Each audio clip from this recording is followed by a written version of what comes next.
मल्हारीकडून number घेतला. उपोषण चालू आहे का? हो ना. विषय आरक्षण का?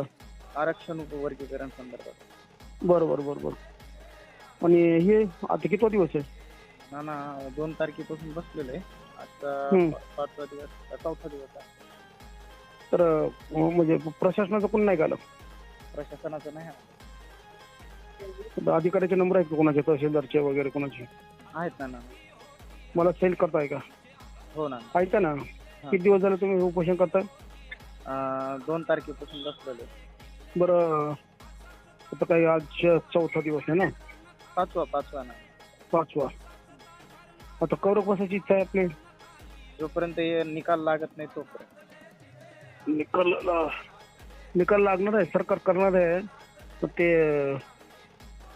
त्यात आपले आता शिकता अहवाल वगैरे गेले तर 30 तारखेपासून हो ना.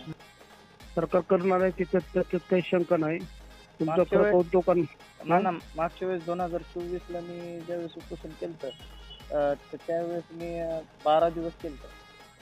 अरे बापरे, हो. आता हे- रेकॉर्ड ब्रेक हा केलं मग तुम्ही. हा लवजी शक्ती सेनेचे विष्णू गोकसबे पण आलते ना, नगीना ताई आलत्या. हा. भेट द्या का? हो. बरं बरं बरं. हो, पाठीमागचं माहिती ना मला उपोषण. 8 तारखेला औरंगाबादचा मोर्चा आहे. हा. आज आहे 6. तुमची होती ना माझी भेट. तुम्ही येता इकडे मग. हो ना मग तेच मला ना. बघा मग मी निघाला तर मी 100% भेटून जाईल तुम्हाला. हो ना. आपला अण्णाभाऊ पुतळ्यापाशीच आहे मी. असं का? अंबडमध्ये? हो. ठीक आहे. चालतं. हो ना. मी फोन करून येईल. हे तो आता हे नंबर सेव्ह करून ठेवू का तुमचा? हो ना. ठीक आहे. जयलवजी, जय लवजी. अभिनंदन तुमचं. बरं.